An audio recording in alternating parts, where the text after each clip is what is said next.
بات تک کرنے پہ تیار نہیں ہوتا، لیکن تمام تعریفیں ہیں پروردگار کی، جب میں پکارتا ہوں تو وہ جواب دیتا ہے، میں بلاتا ہوں تو وہ لبیک کہتا ہے، میں یا رب کہتا ہوں تو آواز آتی ہے میرے بندے بتا تجھے کیا چاہیے ہے۔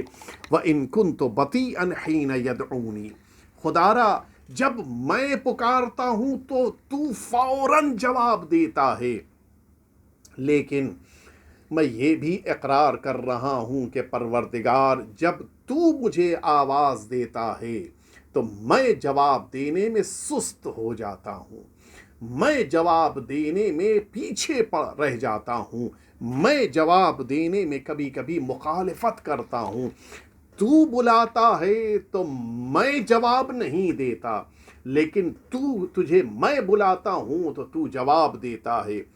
گھروں میں بھی ہوتا ہے، جب اولاد کو، بیٹے کو باپ بلا رہا ہو اور بیٹا جواب نہ دے، اگلے دن جب بیٹا باپ کو پکارے اور کہے میری مدد کرو تو بیٹا کہتا ہے، بیٹے سے باپ کہتا ہے کہ جب میں نے پکارا تھا تم نے جواب نہیں دیا، تو اب جب تم پکار رہے ہو تو میں کیوں جواب دوں۔ دنیا والے جواب بھی دیتے ہیں تو مقابلے کی بنا پر، جواب بھی دیتے ہیں تو اس بنا پر کہ پہلے دوسرے نے جواب دیا تھا یا جواب نہیں دیا تھا۔ ہم کسی کو سلام کریں، وہ جواب سلام نہ دے، 2 دن بعد جب وہ سلام کرے تو ہم کہتے نہیں، جب تم نے میرے سلام کا جواب 2 دن پہلے نہیں دیا تھا تو آج میں بھی تمہارے سلام کا جواب نہیں دوں گا۔ دنیا والے جب کچھ مانگنے کے لیے آئیں تو اور دوسرا نہ دے، کچھ دنوں بعد یہ اس سے مانگنے کے لیے جائے تو یہ بھی نہیں دیتا، یہ کہتے ہوئے جب میں نے مانگا تھا تم نے نہیں دیا، اب جب تم مانگ رہے ہو تو میں نہیں دوں گا۔ لیکن اللہ کا کرم سب سے الگ ہے، بندہ اللہ کی طرف سے آنے والی آواز کو سن کر سست ہو جاتا ہے، صحیح وقت پر جواب نہیں دیتا ہے، لیکن جب بندہ اللہ کو پکارتا ہے تو اس موقع پہ آواز قدرت نہیں آتی کہ میرے بندے میں نے پکارا تھا تو تم نے کب جواب دیا، میں نے پکارا تھا تو تم کب جواب دینے کے لیے وقت پر آئے تھے، میں نے پکارا تھا تو تم سست پڑ گئے تھے، میں اب تمہارے پکارنے پر کیوں جواب دوں۔ لیکن کرم پروردگار ہے، میں بلاتا ہوں تو وہ فوراً جواب دیتا ہے۔ کیا اس سے بڑا لطف پروردگار ہو سکتا ہے؟ کیا اس سے بڑا کرم پروردگار ہو سکتا ہے؟ دنیا والے مقابلہ کرتے ہیں لیکن پروردگار کبھی بھی اپنے بندے سے مقابلہ نہیں کرتا۔ مولا اس کے بعد فرماتے ہیں والحمد للہ الذی اسألہ فیعطینی، تمام تعریفیں اس اللہ کے لیے ہیں کہ جس سے میں مانگتا ہوں تو وہ مجھے دے دیتا ہے۔ وَإِن كُنتُ بَخِيلًا حِينَ يَسْتَقْرِضُنِي، جب وہی پروردگار مجھ سے کچھ مانگتا ہے تو میں کنجوس بن جاتا ہوں۔ اللہ اکبر۔ میں نے ابھی عرض کیا تھا، دنیا والے اگر مثال کے طور کے اوپر میں اپنے دوست سے مانگوں نہ دے تو جب میرا دوست مانگے گا تو میں بھی نہیں دیتا، لیکن یہ اللہ کا کرم ہے، میں خدا جب مانگتا ہے تو کنجوس بن جاتا ہوں، لیکن جب میں پکارتا ہوں کہتا ہوں مجھے چاہیے ہے، خدا عطا کر دیتا ہے۔ میرے پروردگار نے مجھ سے کہا، اچھا قرآن مجید نے خود اس بات کو واضح طور پہ پیش کیا ہے، من ذا الذی یقرض اللہ قرضا حسنا، قرآن مجید کہہ رہا ہے کون ہے کہ جو اللہ کے لیے قرض حسنا کو دے۔ قرض حسنا کی اللہ کو تو ضرورت نہیں ہے، خدا کو تو ضرورت نہیں ہے کہ اس کے لیے کوئی قرض دینے والا سامنے آئے، لیکن خدا مانگ کیوں رہا ہے؟ اس لیے تاکہ اپنے بندے کو آزمائے، تاکہ اپنے بندے کا امتحان لے، پتہ تو چلے کہ اس کا بندہ دینے والا ہے یا نہیں دینے والا ہے۔ لیکن جب خدا مانگ رہا ہو تو بندہ دینے پہ تیار نہیں، لیکن جب بندہ مانگتا ہے تو خدا کبھی عطا میں کمی نہیں کرتا ہے۔ خدا نے کہا کہ تم میرے بندوں پہ مال خرچ کرو، خدا نے کہا تم میرے بندوں کی خدمت کرو، خدا نے کہا تم میرے بندوں کا حق ادا کرو۔ یہ وہ قرض ہے جو اللہ مانگ رہا ہے، اسے ضرورت نہیں ہے، بندوں کو ضرورت ہے۔ انتم الفقراء الی اللہ واللہ غنی عن العالمین، قرآن مجید کہہ رہا ہے کہ ضرورت مند تم ہو، فقیر تم ہو، محتاج تم ہو، اللہ تو غنی اور حمید ہے، اسے تو ضرورت نہیں ہے۔ وہ کیوں مانگ رہا ہے؟ تاکہ اس کے بندوں تک پہنچ جائے، تاکہ اس کے بندوں کا امتحان لے لیا جائے۔ اور یہاں خدا نے مانگا تو ہم نے نہیں دیا، لیکن جب ہم رات کی تنہائیوں میں اللہ کی بارگاہ میں بیٹھ کر دعا کر رہے تھے، خدارا رزق کم ہو گیا ہے، اس نے آواز دی کہ میں دے رہا ہوں۔ آواز دی بندے نے کہ خدارا مجھے اولاد چاہیے، خدا نے کہا میں اولاد عطا کر رہا ہوں۔ کہا خدا مجھے عزت چاہیے، اس نے کہا میں عزت عطا کر رہا ہوں۔ خدارا مجھے زندگی کی خوشیاں چاہیے، آواز آئی میں تمہیں زندگی کی خوشیاں دے رہا ہوں۔ کہا مجھے نماز اور روزے کی توفیق چاہیے، کہا میں تمہیں نماز و روزے کی توفیق دے رہا ہوں۔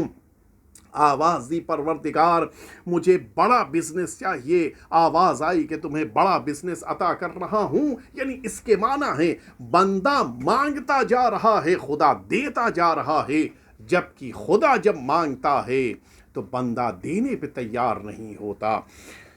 مولا فرما رہے ہیں کہ والحمد للہ الذی انادیہ کلما شئت لحاجتی، پروردگار تیرا شکر ہے، تمام تعریفیں اللہ کے لیے ہیں کہ جب اس کو میں بلاتا ہوں، جس بھی ضرورت کے موقع پر آواز دیتا ہوں، اس موقع پر وہ مجھے دے دیتا ہے۔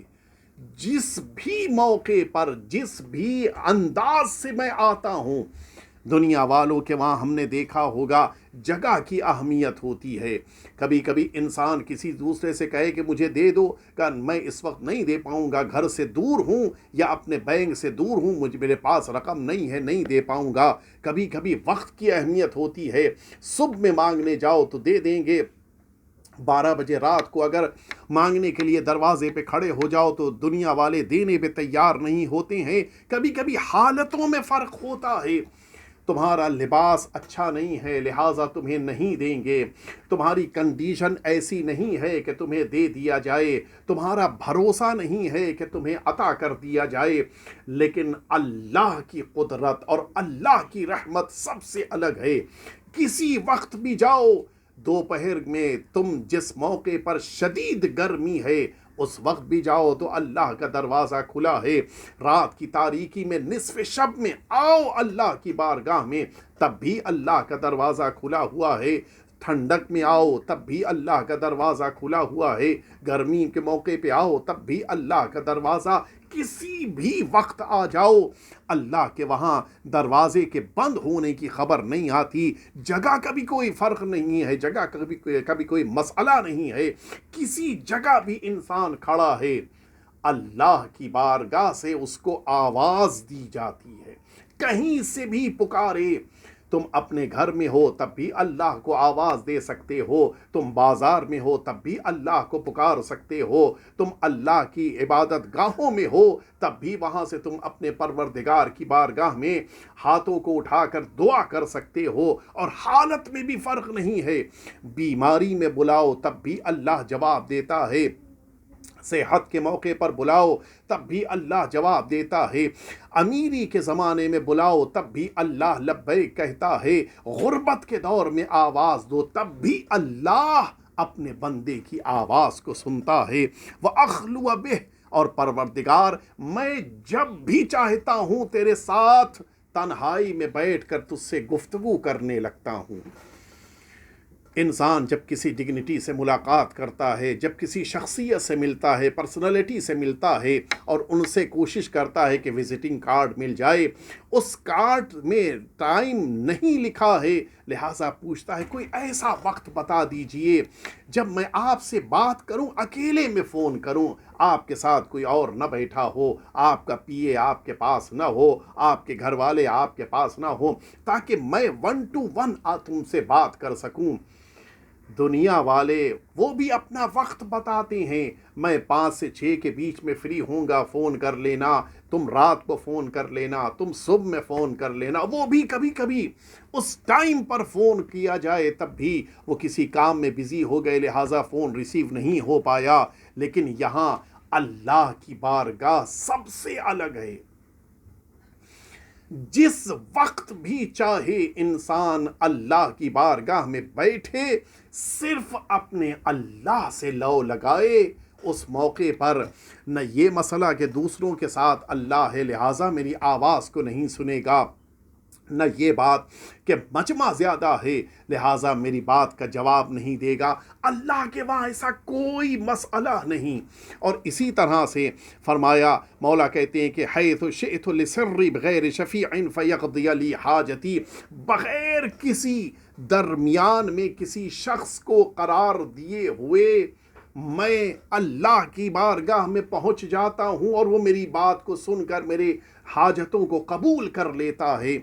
دنیا میں کسی کے پاس جائیں، کبھی پی اے کے پاس جا کے ٹائم لینا پڑ جاتا ہے، کبھی اس انسان کا خاص جو دوست ہوتا ہے اس کو بیچ میں رکھنا پڑتا ہے، مشیر کو بیچ میں رکھنا پڑتا ہے، کسی شخص کو بیچ میں، تاکہ میرے لیے تھوڑا وقت مل جائے، میرے کام کو انجام دے لے وہ انسان جو بڑی پوسٹ پر ہے۔